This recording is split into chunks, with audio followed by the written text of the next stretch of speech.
नमस्ते, सत श्री अकाल, आदाब माय डियर लिसनर्स। हमारी आज की मूवी का नाम है इविल डज नॉट एग्जिस्ट। उम्मीद करती हूँ कि आपको इस मूवी से कुछ सीखने को मिलेगा और आपका नज़रिया इस दुनिया को देखने का थोड़ा और बेहतर होगा। तो बिना किसी देरी के हम जल्दी से शुरू करते हैं। मूवी की शुरुआत में हम 8 साल की एक प्यारी सी बच्ची हना को देखते हैं, जो आसमान की तरफ देखते हुए कुदरत की खूबसूरती को महसूस कर रही होती है। नेक्स्ट सीन में हम तकुमी को देखते हैं, जो अपने घर के बाहर लकड़ियों को काट रहा होता है और फिर उन्हें एक जगह पर रखकर वहां से चला जाता है। अब तकुमी ऊपर पहाड़ों से आ रहे साफ पानी को कैंस में भर रहा होता है, तो तभी तकुमी का दोस्त काजू वहां आता है और उसकी कैंस को दूर कार में रखने में हेल्प करता है। जब वो दोनों कैंस को कार में रखकर वापस आ रहे होते हैं, तो तभी उन्हें एक गन शॉट सुनाई देता है, जिसे वो इग्नोर करके वापस अपने काम में लग जाते हैं। अब रास्ते में तकुमी को एक फूड इंग्रेडिएंट वसाबी दिखाई देता है, जिसे वो काजू को तोड़ने का कहकर खुद पानी रखने चला जाता है। पानी को कार में रखते हुए तकुमी को कुछ याद आता है, तो वो काजू को कहता है कि वो भूल गया था कि उसने अपनी बेटी हना को स्कूल से लेने जाना है। यह काजू उसे कहता है कि वो हमेशा ही चीजें करना भूल जाता है, पर वो आज रात होने वाली उनकी मीटिंग को ना भूले और वहाँ टाइम पर पहुँच जाए। फिर काजू तकुमी को पानी के लिए थैंक्स कहकर उसे गुड बाय बोलता है। यहाँ हमें पता लगता है कि तकुमी की कोई फिक्स जॉब नहीं है। वो और जॉब्स जैसे पानी भरना, लकड़ियाँ काटना जैसा काम करता है, जिससे उसके घर का गुजारा चल जाता है। नेक्स्ट सीन में तकुमी अपनी बेटी हना के स्कूल पहुंचता है, तो उसे टीचर से पता लगता है कि हना स्कूल से कब की चली गई है। फिर हम तकुमी को स्कूल से बिना पैनिक हुए कहीं जाते हुए देखते हैं, जैसे कि उसे पता है कि उसे हना कहाँ मिलेगी। अब हम तकुमी को सुनसान जंगल के रास्ते से गुजरते हुए देखते हैं, जिसे जब वहाँ हना मिल जाती है, तो वो उसे कंधे पर उठाकर घर की तरफ चलने लगता है। यहाँ रास्ते में जब हना ट्रीज के नाम गलत बता रही होती है, तो तकुमी उसे करेक्ट करता है। इससे हमें पता चलता है कि तकुमी को इस एरिया की काफ़ी नॉलेज है। फिर तकुमी को एक ट्री पर डियर के दांतों के निशान दिखाई देते हैं, जिसे देख वो डियर के फुटस्टेप्स को फॉलो करते हुए एक कंकाल तक पहुंचता है, जिसे हंटर्स ने मार दिया होता है। अब चलते चलते रास्ते में तकुमी को एक पंख मिलता है, जिसे वो उठाकर हना को एक पॉन्ड दिखाते हुए कहता है कि यहाँ से डियर पानी पीने आते हैं। अब रात को विलेज मेयर और तकुमी के सभी दोस्त मीटिंग में आते हैं और कल टोक्यो कंपनी के साथ होने वाली उनकी मीटिंग के बारे में डिस्कशन करते हैं। फिर तकुमी मेयर को वही पंख देता है जिसे वो जंगल से लाया था, जिसे देखने के बाद मेयर खुश हो जाता है। यहाँ अब रात को तकुमी पियानो बजा रहा होता है, जिसके सामने एक फोटो फ्रेम में हम तकुमी की वाइफ को हना के साथ पियानो बजाते हुए देखते हैं, जिसे देखकर ऐसा लगता है कि तकुमी की वाइफ को इस दुनिया से गए हुए ज़्यादा टाइम नहीं हुआ है। नेक्स्ट डे टोक्यो कंपनी के 2 एजेंट तकाशी और मजुमी लोकल कम्युनिटी से मिलने आते हैं और उन्हें बताते हैं कि उनके विलेज के पहाड़ों में कंपनी एक ग्लैम्पिंग प्रोजेक्ट स्टार्ट करना चाहती है, जिसकी कंस्ट्रक्शन वो जल्दी शुरू कर देंगे। एजेंट तकाशी कहता है कि यहाँ ग्लैम्पिंग का मतलब ग्लैमरस कैंपिंग है, जिसमें टूरिस्ट उनकी ग्लैम्पिंग साइट पर रहने आएंगे, जिससे उनकी एरिया की डेवलपमेंट तो होगी ही, साथ में इकोनॉमी भी बूस्ट करेगी। इसलिए वो लोकल कम्युनिटी का सपोर्ट इस प्रोजेक्ट में चाहते हैं। फिर वो लोकल कम्युनिटी को बताते हैं कि ग्लैम्पिंग साइट में टोटल 65 टूरिस्ट रहने आएंगे, लेकिन पहाड़ों पर वो जो वेस्ट टैंक बनाएंगे उसकी कैपेसिटी सिर्फ 55 टूरिस्ट की होगी। ये जानकर काजू उन्हें कहता है कि उन्हें 10 टूरिस्ट की वेस्ट को कैसे भी हैंडल करना होगा, क्योंकि अगर ऐसा ना हुआ तो उस वेस्ट से उनके पहाड़ दूषित हो जाएंगे। यहाँ अब तकुमी वेस्ट टैंक की लोकेशन चेक करता है, जिसे देख वो एजेंट्स को कहता है कि टैंक के लिए ये लोकेशन सही नहीं है, क्योंकि इसी लोकेशन से होते हुए पहाड़ों का पानी नीचे उनकी तरफ आता है, जिसे वो अपनी रोज की जिंदगी में यूज करते हैं। इसलिए टैंक का वहाँ होना पानी को दूषित कर देगा, जिससे उन्हें फ्यूचर में पानी की बहुत बड़ी प्रॉब्लम को फेस करना पड़ सकता है, तो बेहतर यही है कि वो वेस्ट टैंक की लोकेशन को चेंज करके उसे कहीं और इंस्टॉल कर दें। यहाँ एजेंट तकाशी तकुमी को कहता है कि वो इस बारे में अपने सीनियर से बात करेगा। फिर एक ओल्ड लेडी तकाशी को कहती है कि सिटी के लोग यहाँ अपने स्ट्रेस से फ्री होने आएंगे, तो वो लाउड नॉइसेस के साथ साथ रात को बोन फायर भी जलाएंगे, जिससे इस एरिया में चलती तेज हवाओं के कारण एक भयंकर आग भी लग सकती है।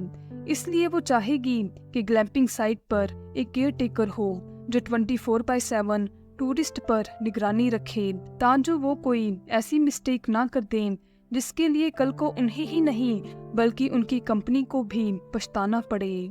अब विलेज मेयर एजेंट्स को कहता है कि कल को जो भी एक्टिविटी ऊपर पहाड़ों में ग्लैम्पिंग साइट पर होगी उसका सीधा इफेक्ट नीचे रहने वाले लोगों पर आएगा। इसलिए वो कुछ चंद पैसों के प्रॉफिट के लिए अपने पानी और इन्वायरमेंट को दूषित नहीं कर सकते। मेयर एजेंट्स को कहता है कि वो टोक्यो में अपने सीनियर्स को लोकल कम्युनिटी की कंसर्न्स के बारे में पहले इन्फॉर्म करें, जिसके बाद ही वो इस प्रोजेक्ट की कंस्ट्रक्शन यहाँ होने देंगे। यह एजेंट मजूमी लोकल्स को कहती है कि उन सब की बात सुनकर उन्हें अपनी गलतियों के बारे में पता चला है और ये समझ आई है कि वो यहाँ कितने अनप्रिपेयर्ड होकर आए थे। इसलिए वो उनकी प्रॉब्लम्स के बारे में अपने सीनियर से ज़रूर बात करेंगे। अब मीटिंग के बाद मेयर से मिलने तकाशी और मजूमी आते हैं और उसकी वैल्यूएबल एडवाइस के लिए उसका शुक्रिया करते हैं। यहाँ फिर हना आ जाती है और मेयर को ढेर सारे पंख देती है, जिसे देख वो खुश हो जाता है और हना को कहता है कि वो अकेले जंगल के बीच ना जाया करे। फिर मेयर तकुमी की तरफ इशारा करते हुए एजेंट्स को कहता है कि उसे इस एरिया के सभी सीक्रेट्स पता हैं, इसलिए अगर वो चाहें तो उसकी हेल्प ले सकते हैं। अब वो दोनों तकुमी के पास जाते हैं। फिर तकाशी तकुमी से उसका फ़ोन नंबर मांगता है। यह तकुमी उन्हें अपना फ़ोन नंबर देते हुए कहता है कि जब भी उन्हें कोई ज़रूरत पड़े तो वो उसे कॉल कर सकते हैं। इतना कहकर तकुमी वहाँ से चला जाता है। नेक्स्ट सीन में तकाशी और मजूमी अपने सीनियर को लोकल्स की कंसर्न्स के बारे में बताते हुए कहते हैं कि वो उन्हें जितने स्टूपिड समझ रहे थे वो उतने स्टूपिड है नहीं, इसलिए उन्हें उनकी प्रॉब्लम्स को देखते हुए प्रोजेक्ट में कुछ चेंजेस करने चाहिए। यह सीनियर उन्हें कहता है कि इस मीटिंग का मेन पर्पस बस गवर्नमेंट को ये बताना था कि उन्होंने लोकल से इस प्रोजेक्ट के बारे में बात कर ली है, और रही बात उनकी प्रॉब्लम्स की, तो वो केयर टेकर की डिमांड के अलावा उनकी किसी और प्रॉब्लम को सॉल्व नहीं कर सकते, क्योंकि ऐसा करने के लिए उन्हें अपने प्रोजेक्ट की डेडलाइन ही नहीं बल्कि बजट को भी बढ़ाना होगा, जो पॉसिबल नहीं है। अब रास्ते में तकाशी मजूमी को बताता है कि वो सिटी लाइफ और अपनी इस जॉब से थक गया है, इसलिए उसने सोचा है कि वो शादी करके ग्लैम्पिंग साइट पर केयर टेकर की जॉब कर लेगा और वहीं पहाड़ों पर अपनी बाकी की जिंदगी बिताएगा। अब वो दोनों विलेज पहुंचते हैं और फिर तकुमी से मिलने उसके घर जाते हैं, जो कि लकड़ियां काट रहा होता है। यहाँ वो दोनों तकुमी से मिलते हैं और उसे अल्कोहल गिफ्ट करते हैं, पर तकुमी उसे ये कहकर लेने से इनकार कर देता है कि वो ड्रिंक नहीं करता, और फिर उन दोनों को खाने पर इनवाइट करता है। लकड़ियों को कट करने के बाद तकाशी तकुमी को कहता है कि वो भी लकड़ियों को कट करना चाहता है, पर जब तकाशी से लकड़ियां कट नहीं हो रही होती तो तकुमी उसे एक टेक्निक को फॉलो करने को कहता है, जिसके बाद तकाशी लकड़ियों को इजीली कट करने लग जाता है। फिर हम हना को देखते हैं जो काउस को चारा खिला रही होती है और फिर वहाँ से चली जाती है। नेक्स्ट सीन में तकुमी तकाशी और मजूमी के साथ अपने फ्रेंड काजू के रेस्टोरेंट खाना खाने पहुँचता है। यहाँ तकाशी तकुमी को कहता है कि वो ग्लैम्पिंग साइट पर केयर टेकर की जॉब करना चाहता है, इसलिए वो चाहेगा कि तकुमी उसे गाइड करते हुए उसे इस एरिया के बारे में वो सब बताए जो उसके लिए जानना ज़रूरी है। यह अब तकुमी तकाशी को कहता है कि ग्लैम्पिंग साइट से डियर गुजरते हैं, इसलिए उन्हें 3 मीटर ऊंची फेंसिंग वहाँ करनी होगी। फिर बिलिंग करते टाइम तकुमी को पता लगता है कि रेस्टोरेंट में पानी की कमी है। यह अब तकुमी काजू को कहता है कि वो एजेंट्स के साथ जाकर पानी के कैंस ले आएगा। नेक्स्ट सीन में हम मजूमी को पानी के कैंस भरते हुए देखते हैं। फिर रास्ते में तकाशी मजूमी को कहता है कि वो टोक्यो वापस चली जाए क्योंकि आज रात वो यही रहेगा। यह मजूमी तकाशी को कहती है कि वो भी आज रात यही रहेगी क्योंकि लगता है कि आज उसकी जॉब का भी आखिरी दिन है, जिसे सुनने के बाद तकाशी के चेहरे पर एक स्माइल आ जाती है। अब तकाशी तकुमी के साथ सिगरेट शेयर करता है तो तभी उन्हें एक गन शॉट की आवाज़ सुनाई देती है। यहाँ तकुमी उन्हें बताता है कि वहाँ डियर हंटिंग हो रही है। फिर तकुमी को कुछ याद आता है तो वो सिगरेट कंप्लीट किए बिना ही कार में बैठ जाता है। फिर वो सभी हना के स्कूल पहुंचते हैं तो उन्हें टीचर से पता लगता है कि हना तो स्कूल से कुछ टाइम पहले ही निकल गई है। अब रास्ते में मजूमी तकुमी से पूछती है कि क्या डियर ह्यूमंस पर अटैक करते हैं, तो तकुमी कहता है नहीं, यहाँ इस एरिया में डियर ह्यूमंस पर अटैक नहीं करते क्योंकि उन्हें ह्यूमंस की आदत है। लेकिन अगर कोई डियर पेरेंट है या वो गन शॉट से जख्मी है तो तब वो अपने बच्चे या खुद को प्रोटेक्ट करने के लिए ह्यूमन पर अटैक कर सकते हैं। अब वो जंगल के रास्ते होते हुए हना को ढूंढने निकल पड़ते हैं। यहाँ पर तकुमी झाड़ियों में लगे ब्लड और पंख को वहाँ देख समझ जाता है कि हना यहाँ नहीं है। फिर वहाँ मजूमी आती है जिसके हाथ में कट लग गया होता है। फिर वो सभी तकुमी के घर पहुँचते हैं और मजूमी के हाथ में पट्टी करके तकुमी वहाँ से तकाशी के साथ चला जाता है। अब सूरज डूब रहा होता है तो वही विलेज इमरजेंसी सेंटर से हना के मिसिंग होने की अनाउंसमेंट मजूमी को सुनाई देती है। अनाउंसमेंट को सुनने के बाद काजू अपनी वाइफ के साथ और विलेज के बाकी सब लोग भी हना को ढूंढना स्टार्ट कर देते हैं। समय गुजरता जा रहा है, रात होने वाली है, पर हना का अभी भी कुछ पता नहीं है। फिर हम विलेज मेयर को देखते हैं जो विंडो से एकटक कहीं देखे जा रहा होता है, जैसे कि उसे वहीं खड़े खड़े पता लग चुका होता है कि आगे क्या होने वाला है। अब सभी विलेजर्स हना को टॉर्च लेकर जंगल में ढूंढ रहे होते हैं। फिर हम तकुमी और तकाशी को देखते हैं जो हना को ढूंढते हुए एक जगह पर पहुंचते हैं जहां पर उन्हें हना एक डियर और उसके बच्चे के पास दिखाई देती है। अब तकुमी तकाशी को हाथ से वहीं रुकने का इशारा करता है क्योंकि डियर के बच्चे को गोली लगी होती है।